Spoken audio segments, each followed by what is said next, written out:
Welcome to SS news. నేను మీ శిరీష.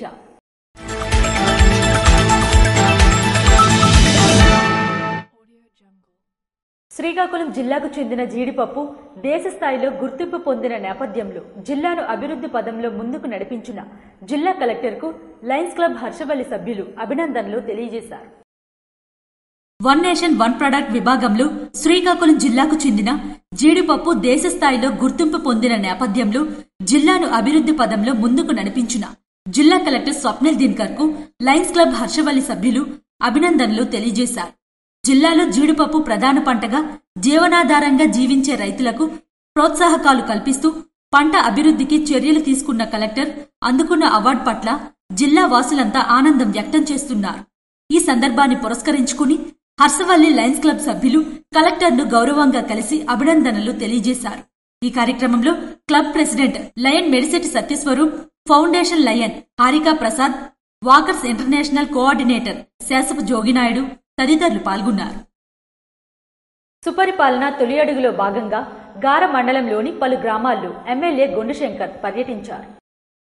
ఎన్నడూ లేని శ్రీకాకుళం అభివృద్ధిని రానున్న రోజుల్లో చూస్తారని, నగరాలకు దీటుగా గ్రామాలను కూడా అభివృద్ధి చేస్తామని శ్రీకాకుళం నియోజకవర్గ శాసనసభ్యులు గుండుశంకర్ అన్నారు.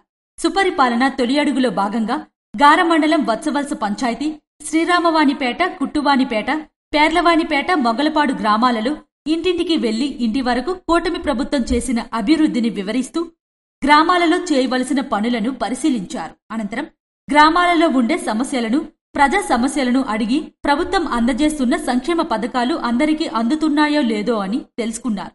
ఈ సందర్భంగా ఆయన మాట్లాడుతూ ప్రతి గ్రామాన్ని అభివృద్ధి చేస్తామని, ఎటువంటి సమస్య అయినా ఎప్పుడైనా ఎక్కడైనా నాకు తెలియజేస్తే సమస్య పరిష్కారమయ్యే విధంగా చూస్తానన్నారు. గ్రామాలు పరిశుభ్రంగా ఉంచుకుంటే మన ఆరోగ్యాలు బాగుంటాయని, ఇంట్లో వ్యర్థాలను బయటగాని కాలువల్లో గాని వెయ్యకుండా గ్రామ పరిధిలో పంచాయతీ సిబ్బంది అమర్చిన చెత్తబుట్టల్లో వెయ్యాలని, అప్పుడే సుందర గ్రామంగా చూడవచ్చన్నారు. ఏడాది పాలనలో ఎంత అభివృద్ధి చేశామో ప్రజలందరికీ తెలుసని, రానున్న కాలంలో కూటమి ప్రభుత్వం అభివృద్ధి వైపు పరుగులు తీస్తూ నవ్యాంధ్ర దిశగా ముందుకు వెళ్తుందన్నారు. ఈ కార్యక్రమంలో తెలుగుదేశం పార్టీ జిల్లా అధ్యక్షులు కలమట వెంకటరమణ, టీడీపీ గార మండల అధ్యక్ష బృందం, మండల టీడీపీ నాయకులు, కార్యకర్తలు, గ్రామస్తులు తదితరులు పాల్గొన్నారు. పోలాకి మండలంలో నిర్వహించిన బాబు షూరిటీ మోసం గ్యారంటీ కార్యక్రమంలో జిల్లా పార్టీ అధ్యక్షులు ధర్మాన కృష్ణదాస్ పాల్గొన్నారు. చంద్రబాబు నాయుడు ప్రజలకు ఇప్పుడేమీ కొత్తగా మోసం చేయడం లేదని, ఆయన ముఖ్యమంత్రి అయిన ప్రతిసారి ప్రజలను మోసం చేస్తూనే ఉన్నారని మాజీ డిప్యూటీ సీఎం, జిల్లా పార్టీ అధ్యక్షులు ధర్మాన కృష్ణదాస్ ఆరోపించారు. గురువారం పోలాకి మండలం సుసరం బీజే నాయుడు ఫంక్షన్ హాల్లో జరిగిన బాబు షూరిటీ మోసం గ్యారంటీ కార్యక్రమంలో ఆయన పాల్గొని మాట్లాడారు. పిల్లలకు ఇచ్చిన మహానుభావుడు ఎన్టీఆర్నే వెన్నుపోటు పొడిచిన చంద్రబాబు ఆయనకు అధికారం ఇచ్చిన ప్రతిసారి ప్రజలకు వెన్నుపోటు పొడుస్తూనే ఉన్నారని ఆయన దుయ్యబట్టారు. ప్రజలకు మోసం చేయడం ఆయనకు పరిపాటిగా మారిందన్నారు. సుపరిపాలన అంటూ డప్పు కొట్టుకుంటున్న కూటమి ప్రభుత్వం ఏడాది పాలనంతా అరాచకం, అప్పులు, అక్రమ కేసులు, ఆకృత్యాలు, అత్యాచారాలతోనే పాలన నడుస్తుందని ఆయన విమర్శించారు. చంద్రబాబు మరోసారి ప్రజల్లో మోసగించారనే విషయం ప్రజలు ఇప్పుడిప్పుడే నమ్ముతున్నారని, ప్రతిపక్షంలో ఉన్న జగన్ పర్యటనకు వేలాదిగా వస్తున్న జనమే అందుకు నిదర్శనమని ఆయన చెప్పుకొచ్చారు. కూటమి ప్రభుత్వంలో ఏడాదికే జగన్ భయం మొదలైందని, ప్రజలు తాము నమ్మించి మోసం చేశామనే విషయం అందరికీ అర్థమైందని, కూటమి నేతల్లో భయం మొదలైందని అన్నారు. వచ్చేది వైసీపీ ప్రభుత్వమే అని ఆయన భరోసా కల్పించారు. ఈ సందర్భంగా యువ నాయకులు ధర్మాన కృష్ణ చైతన్య మాట్లాడుతూ నరసనపేట నియోజకవర్గంలోని 4 మండలాల్లో కూటమి నాయకులు చేస్తున్న అక్రమాలు, అరాచకాలు లెక్క పెట్టుకుంటున్నామని, వచ్చే జగనన్న 2.0లో లెక్కలు సరిచేస్తామని హెచ్చరించారు. ఓటమి పాలకులు చేస్తున్న అరాచకాలకు వడ్డీతో సహా చెల్లిస్తామని ఆయన కార్యకర్తలకు భరోసా కల్పించారు. కూటమి ప్రభుత్వం చేస్తున్న ఎన్నికల ముందు ఇచ్చిన హామీలు, ప్రభుత్వ వైఫల్యాలు, అరాచక పాలన, అక్రమ కేసుల గురించి ప్రజలకు తెలియజేయాలని, గ్రామ గ్రామాన ప్రచారం చేయాలని వైసీపీ శ్రేణులకు ఆయన పిలుపునిచ్చారు. ఈ కార్యక్రమంలో మాజీ DCCB chairman Karimi Rajeswararao, MPP Muddada Bairaginaidu, మాజీ ఏఎంసీ చైర్మన్ దుంపల భాస్కర్రావు, మండల అధ్యక్షులు కనితి కృష్ణారావు, సర్పంచులు, ఎంపీటీసీలు, కార్యకర్తలు తదితరులు పాల్గొన్నారు. ఆగస్టు 5వ తేదీన విద్యుత్ సబ్స్టేషన్ కార్యాలయాల వద్ద ధర్నాలను జయప్రదం చేయాలని వామపక్ష నాయకులు పిలుపునిచ్చారు. విద్యుత్ స్మార్ట్ మీటర్లు వద్దు, ట్రూ అప్ ఛార్జీలు రద్దు చేయాలని కోరుతూ ఆగస్టు 5వ తేదీన విద్యుత్ సబ్స్టేషన్ కార్యాలయాల వద్ద ధర్నాలను జయప్రదం చేయాలని వామపక్ష నాయకులు సిపిఎం పార్టీ జిల్లా కార్యదర్శి డి గోవిందరావు, సిపిఐ జిల్లా కార్యదర్శి చేపర వెంకటరమణ, సిపిఎంఎల్ న్యూ డెమోక్రసీ జిల్లా కార్యదర్శి తాండ్ర ప్రకాశ్లు పిలుపునిచ్చారు.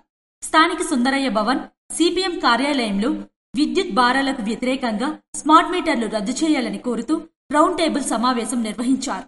ఈ సమావేశంలో పలువురు వక్తలు మాట్లాడుతూ ఎన్నికలకు ముందు స్మార్ట్ మీటర్లు బద్దలు కొట్టండి అని యువగలం పాదయాత్రలో నారా లోకేష్ పిలుపునిచ్చారని, అధికారంలోకి వచ్చిన తరువాత అదానీ స్మార్ట్ మీటర్లు బిగించడం మోసం కాదా అని వారు ప్రశ్నించారు. స్మార్ట్ మీటర్ల ద్వారా ప్రజలను తీవ్రంగా దోపిడీ చేయడానికి పూనుకుంటున్నారని విమర్శించారు. స్మార్ట్ మీటర్లు రద్దు చేయాలని, ట్రూ అప్ ఛార్జీలు రద్దు చేయాలని కోరుతూ విద్యుత్ భారాలకు వ్యతిరేకంగా ఆగస్టు 5వ తేదీన జిల్లాలోని అన్ని సబ్ స్టేషన్ల ముందు ధర్నా కార్యక్రమం చేయాలని చెప్పి వామపక్షాలు ప్రజా సంఘాల తరఫున పిలుపునిస్తున్నాం. దానికంటే ముందుగా 17 నుంచి 22వ తేదీ వరకు అన్ని మండల పట్టణ ప్రాంతాల్లోన సదస్సులు నిర్వహించాలని చెప్పి పిలుపునిస్తున్నాం. ఎన్నికలకు ముందు చంద్రబాబు నాయుడు గారు విద్యుత్ ఛార్జీలు మేము తగ్గిస్తాం, పెంచబోము, ఈ బాధలు ఆపుతాము, స్మార్ట్ మీటర్లు రద్దు చేస్తామని చెప్పినారు. అదేవిధంగా యువకాలంలో లోకేష్ గారు స్మార్ట్ మీటర్లు బదులు కొట్టండి అని చెప్పినారు. ఈవేళ అధికారంలోకి వచ్చిన తర్వాత తెలుగుదేశం కూటమి ప్రజలకు మోసం సైడు కాదా అని చెప్పి మేము ప్రశ్నిస్తున్నాం. అంతేకాదు ఈ స్మార్ట్ మీటర్లు, ఈ అదానీ స్మార్ట్ మీటర్లు ప్రజలను తీవ్రంగా దోపిడీ చేయడానికి ఉపయోగపడతాయి. This the time of the day అని ఒక విధానాన్ని తీసుకొచ్చి రోజుకి 4 భాగాలుగా చేసి ఉదయం ఒక భాగం, సాయంత్రము, మధ్యాహ్నం గంటకి ఒక రేటు, శీతాకాలం ఒక రేటు, ఎండాకాలం ఒక రేటు, సాయంత్రం 6 గంటల నుంచి 10 గంటల వరకు ఒక రేటు ప్రజల జోబీలు ఖాళీ చేస్తాయి. అదేవిధంగా ప్రీపెయిడ్ మీటర్స్ ఏమైనా సరే డబ్బులు అయిపోతే వెంటనే కటింగ్ అయిపోద్ది. ప్రజలు మాత్రం విద్యుత్ కొనుగోలు చేయలేని పరిస్థితి, తీవ్ర ఇబ్బందుల్లో పడతారు. ఇవాళ ఆదానికి ఇవాళ ఈ ప్రజల తాలూకా సొమ్మునంతా కూడా కట్టుబెట్టడానికి ఇవాళ బీజేపీ, తెలుగుదేశం కూటమి ప్రభుత్వాలు ఇవాళ పూనుకుంటారు. ఎట్లాంటివి చేస్తే సహించేది అని చెప్పి హెచ్చరిస్తాం. టైమ్ ఆఫ్ ది డే విధానం పేరుతో గంటకు రీడింగ్ తీసుకోవచ్చని, పగలు ఒక రేటు, రాత్రి ఒక రేటు, చలికాలం ఒక రేటు, వేసవి కాలం ఒక రేటు, సాయంత్రం 6 గంటల నుండి 10 గంటల వరకు మరొక రేటు ఉంటుందని వారు తెలిపారు. జూలై 18 నుండి 22 వరకు పట్టణ మండల కేంద్రాలలో సదస్సులు జయప్రదం చేయాలని నిర్ణయించారు. ఈ కార్యక్రమంలో ప్రజా సంఘాల నాయకులు, ఏపీ వ్యవసాయ కార్మిక సంఘం జిల్లా ప్రధాన కార్యదర్శి గంగారపు సింహాచలం, సిఐటియు జిల్లా అధ్యక్షులు సిహెచ్ అమ్మన్నాయుడు, ఏపీ రైతు సంఘం జిల్లా అధ్యక్షులు పి చంద్రరావు తదితరులు పాల్గొన్నారు. బూర్జా మండలంలోని నారాయణపురం ఆనకట్ట ఎడమ కాలువ, కుడి కాలువ నుండి దిగువ ప్రాంతాలకు గురువారం సాగునీటిని విడుదల చేశారు. బూర్జా మండలం నారాయణపురం గ్రామం వద్ద ఉన్న నారాయణపురం ఆనకట్టు ఎడమ కాలువ, కుడి కాలువ దిగువ ప్రాంతాలకు గురువారం సాగునీటిని విడుదల చేశారు. ఈ సందర్భంగా Narayanapuram project committee chairman, TDP జిల్లా కార్యనిర్వహణ కార్యదర్శి తనపల్లి ఢిల్లేశ్వరరావు మాట్లాడుతూ నారాయణపురం ఆనకట్టు సాగునీరు ద్వారా చీమలవలస, గుత్తావెల్లి, నిమ్మతుర్లాడ, కొర్లకోట, కొత్తవలస తదితర గ్రామాల పంట భూములు సస్యశ్యామలమవుతాయని అన్నారు. ఈ కార్యక్రమంలో నీటి సంఘం అధ్యక్షులు పొట్లూరు కొండయ్య, గురుగుబెల్లి అప్పలనాయుడు, స్థానిక కూటమి నాయకులు, కార్యకర్తలు తదితరులు పాల్గొన్నారు. బుధవారం ఢిల్లీలో రాష్ట్ర ముఖ్యమంత్రిని రణస్థలం సర్పంచ్ పిన్నిటి వెంకట బానోజీ నాయుడు మర్యాదపూర్వకంగా కలిశారు. రాష్ట్ర ముఖ్యమంత్రి నారా చంద్రబాబు నాయుడిని బుధవారం ఢిల్లీలో మర్యాదపూర్వకంగా కలిసిన ఉమ్మడి శ్రీకాకుళం జిల్లా సర్పంచుల సంఘం అధ్యక్షులు మరియు రణస్థలం సర్పంచ్ పిన్నిటి వెంకట బానోజీ నాయుడు. ఈ సందర్భంగా ఆయన మాట్లాడుతూ గత ప్రభుత్వ హయాంలో కేంద్ర ప్రభుత్వం ప్రవేశపెట్టిన జలజీవన్ మిషన్ పూర్తిగా నీరుగార్చిన వ్యవస్థను మళ్లీ కూటమి ప్రభుత్వం రీటెండరింగ్ పిలిచి ప్రతి గ్రామానికి తాగునీరు, సాగునీరు అందించినందుకు ప్రధానమంత్రి నరేంద్ర మోడీకి ధన్యవాదాలు తెలిపారు. అదేవిధంగా సర్పంచ్ పనితీరును మెరుగుపరిచేందుకు ప్రభుత్వం పూర్తి సహకారం అందించినందుకు కృతజ్ఞతలు తెలియజేశారు. ఉమ్మడి శ్రీకాకుళం జిల్లాలో గల పంచాయతీలలో కొన్ని సమస్యలు ఉన్నాయని వాటిని తీర్చాల్సిందిగా కోరారు. కూటమి ప్రభుత్వం కేంద్రం నుంచి నిధులు నేరుగా పంచాయతీలకు అందించినందుకు రాష్ట్ర ముఖ్యమంత్రి చంద్రబాబు నాయుడికి మరియు రాష్ట్ర పంచాయతీరాజ్ అధ్యక్షులు రాజేంద్ర ప్రసాద్కి కృతజ్ఞతలు తెలియజేశారు. నారాయణపురం కుడి కెనాల్ నుండి సాగునీటిని ఎమ్మెల్యే ఎన్ఈఆర్ గురువారం విడుదల చేశారు. రాజా మాందలవలస ఎచ్చెర నియోజకవర్గాల రైతులు గత కొన్ని సంవత్సరాలుగా సాగునీటి కోసం ఎదురు చూస్తున్నారు. ఈ సమస్యను రాష్ట్ర ప్రభుత్వం దృష్టికి తీసుకువెళ్లి తక్షణమే నిధులు మంజూరు కోసం కృషి చేసిన ఎమ్మెల్యే నడుకుదుటి ఈశ్వర్రావుకు రైతులు కృతజ్ఞతలు తెలియజేశారు. పనులు వేగంగా పూర్తి అయ్యేలా పర్యవేక్షించి నేడు నారాయణపురం కుడి కెనాల్ ద్వారా సాగునీటిని విడుదల చేశారు. ఈ సందర్భంగా రైతులు స్థానిక నాయకుల సమక్షంలో నీటికి పూజలు నిర్వహించారు. ఇచ్చిన హామీని నిజం చేసిన నాయకుడిగా ఎమ్మెల్యేని రైతులంతా హర్షాతిరేకలతో సత్కరించారు. ఎన్నో ఏళ్ల త్రాసల తరువాత తమ పంటలకు నీరు అందడం పట్ల రైతులు ఆనందాన్ని వ్యక్తం చేశారు. ఈ సందర్భంగా విశేష కృషి చేసిన అధికారులను సన్మానం చేసి కృతజ్ఞతలు తెలియజేశారు. ఇది కేవలం నీటి విడుదల కాదు, రైతులకు ప్రభుత్వంపై నమ్మకం పునరుద్ధరణ అని ఎమ్మెల్యే ఎన్ఈఆర్ పేర్కొన్నారు. కార్యక్రమంలో కూటమి నాయకులు, కార్యకర్తలు తదితరులు పాల్గొన్నారు. పోలాకి సొసైటీ కార్యవర్గ ప్రమాణ స్వీకార కార్యక్రమానికి ఎమ్మెల్యే భగ్గు రమణమూర్తి ముఖ్య అతిథిగా పాల్గొన్నారు. గురువారం పోలాకి సొసైటీ ఆవరణలో పోలాకి మండలం పోలాకి ప్రాథమిక వ్యవసాయ సహకార పరపతి సంఘం లిమిటెడ్ కార్యవర్గ ప్రమాణ స్వీకారం మహోత్సవ కార్యక్రమానికి ఎమ్మెల్యే భగ్గు రమణమూర్తి ముఖ్య అతిథిగా హాజరై నూతన కార్యవర్గానికి శుభాకాంక్షలు తెలియజేశారు.